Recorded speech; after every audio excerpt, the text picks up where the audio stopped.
참 화목해 보이는 가정이 있었습니다. 마이클 하임과 아내 보니 하임은 10대 때 결혼을 하며 20살의 나이에 첫 아이 에런을 낳았습니다. 부부는 플로리다 잭슨빌의 단층으로 된 목장 스타일 주택에서 살았습니다. 마이클과 보니는 친척 소유의 건설회사에서 일하며 맞벌이를 했고 일과 가사를 서로 도와가며 사는 젊은 부부는 사람들이 보기엔 완벽해 보였습니다. 하지만 진짜 속내는 전혀 달랐죠.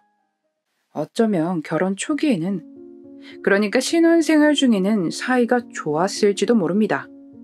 두 사람의 사이는 에런이 태어나면서부터 틀어지기 시작했고 쉴 틈 없이 다툼을 했습니다.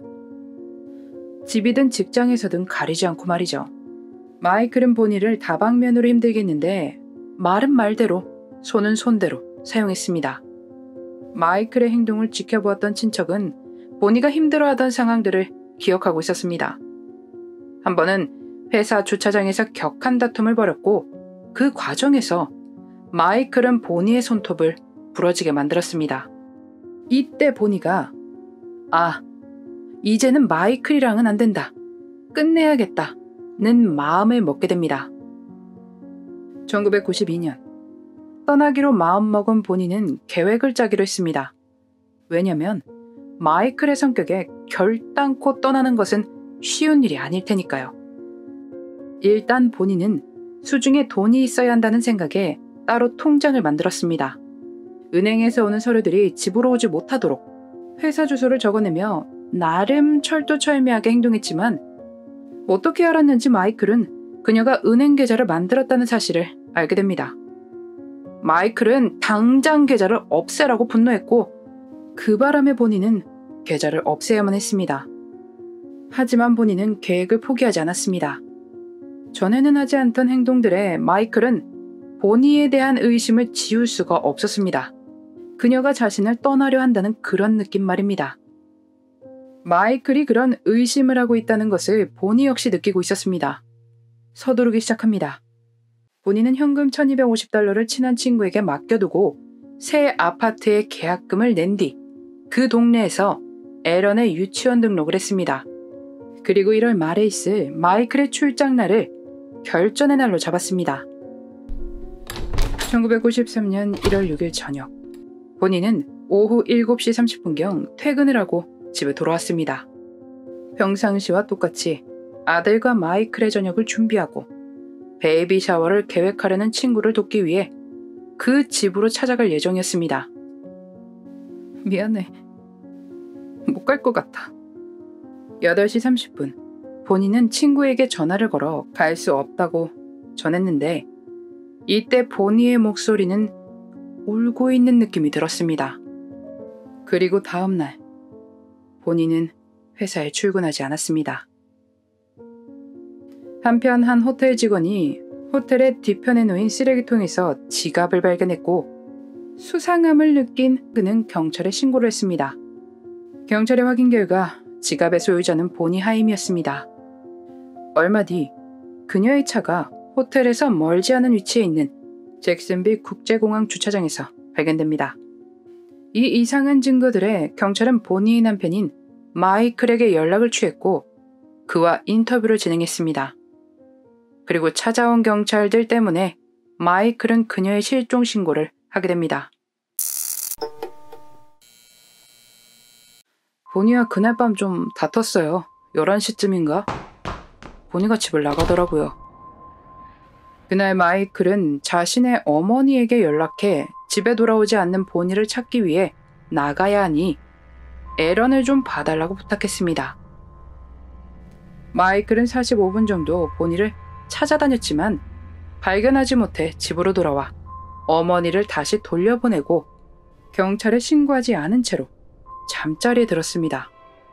다음 날에 마이클은 보니가 떠났기 때문에 더 이상 출근하지 않을 것이라 동료에게 알립니다. 상식적으로 이 행동이 말이 된다고 보십니까? 일단 경찰은 그의 얘기를 경청했지만 그가 범인일 것이라 믿었습니다. 그들이 발견한 증거들이 마이클이 주장한 본인은 떠났다 라는 것과는 다른 방향을 가리키고 있었기 때문입니다. 호텔 쓰레기통에서 발견한 지갑 안에는 현금, 신용카드, 신분증이 그대로 들어있었는데 이 말인즉슨 그녀가 빈털터리로 떠났다는 건데 말이 안 되죠. 게다가 떠나는 중에 차는 왜 버릴까요? 비행기를 탄 것도 아닌데요. 가장 이상한 점은 운전석의 위치였습니다. 운전석은 체구가 작은 보니의 사이즈와는 다르게 좀 더 큰 사람이 운전을 했다는 것을 나타내고 있었습니다. 그리고 운전석 매트에 남은 신발 사이즈가 마이클의 운동화와 동일했습니다. 하지만 마이클은 이 부분에 대해 중요하게 생각하지 않았습니다. 아무래도 아내의 차량이다 보니 남편인 자신도 탈 수 있는 일이니까요. 그러면 당연히 발자국이 남을 수도 있겠죠. 분명 마이클 같은데, 그 같은데 말이죠. 그렇게 사건이 잘 풀리지 않고 있을 때 정말 생각지도 못했던 목격자가 나타났습니다. 바로 그들의 아들 에런이었습니다. 경찰은 에런을 심리학자와 만나게 해 기억할지도 모를 무언가를 떠올리도록 했습니다. 아빠가 엄마를 밀었고 아야하게 했어요. 아빠가 엄마를 잠에 빠뜨렸어요. 에런의 증언이 있었지만 이것이 법정에 세울 만큼은 아니었습니다. 그리고 경험상 아이들은 가끔 엉뚱한 증언이나 거짓을 말하기도 했기에 완벽하게 믿을 만한 증언은 아니었죠. 에런도 이런 엉뚱한 말을 합니다. 엄마 차가 호수에 있다고 말입니다. 게다가 얼마간의 시간이 흐르고 에런은 돌연 자신이 말했던 이야기에 대해 말을 바꿉니다. 자신은 아무것도 본 것이 없다고 말입니다. 보니의 부모님은 손자가 아버지로부터나 조부모님들로부터 무언가 이야기를 들었을지도 모른다고 의심했습니다. 여하튼 이런 일 때문에 사건은 증거가 없는 상황에서 결국 미해결인 채로 남게 됩니다. 비록 마이클은 기소되지 않았지만 에런은 다른 가정으로 보내졌고 양육권이 소멸됩니다. 이 사건은 이렇게 멈추고 말았지만 에런은 이 모든 것을 기억했습니다. 새로운 가정에서 지내며 보살핌을 받았지만 잊지 못할 기억들이었습니다. 그 긴 시간 동안 에런은 경찰에게 같은 주장을 했습니다. 마이클이 보니에게 도구를 사용하는 그림도 그려 보여주었죠. 그렇게 시간이 흘러 에런은 8학년이 되었습니다. 에런은 그날 있었던 일에 대해 글까지 썼고 그곳엔 조부모님들 역시 마이클을 도왔다는 이야기가 적혀 있었습니다. 하지만 이 모든 것이 에런만의 주장이지 않습니까? 이것을 뒷받침할 만한 증거가 전혀 없었습니다. 1999년대까지 떠났다는 보니의 소식은 전혀 없었고 세상에 그녀가 더 이상 존재하지 않는다는 선고가 공식적으로 내려졌습니다. 2005년 에런은 양부모님과 함께 아버지 마이클을 상대로 민사소송을 냅니다. 보니가 세상을 떠났다는 것에 대한 책임이 있다는 주장이었습니다.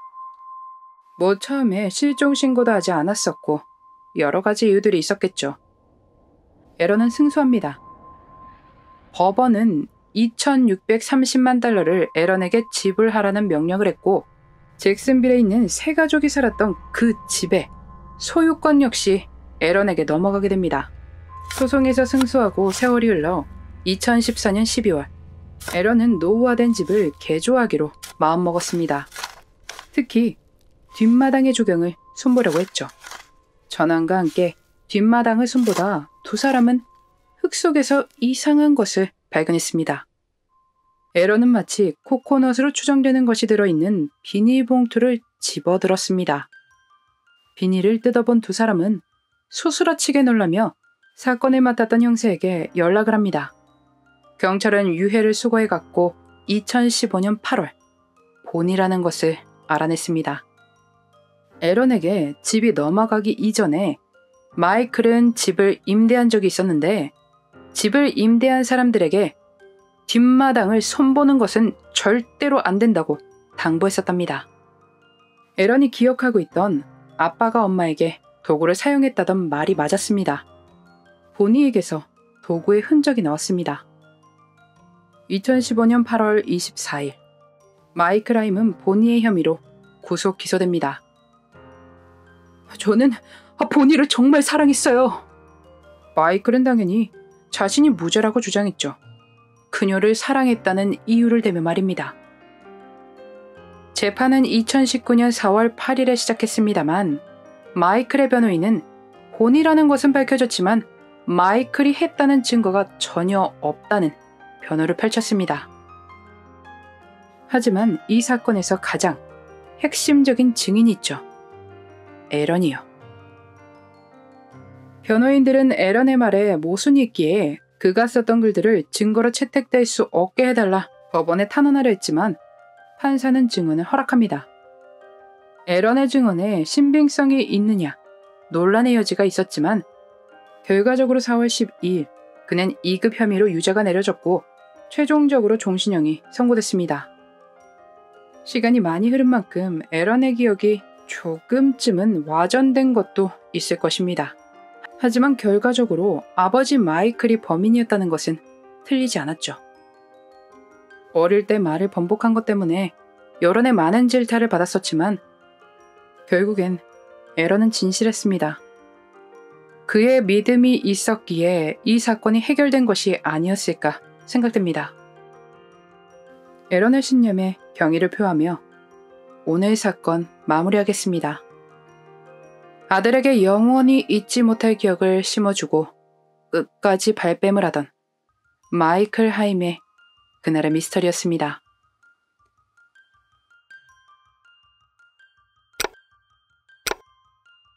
마지막까지 시청해주셔서 감사합니다.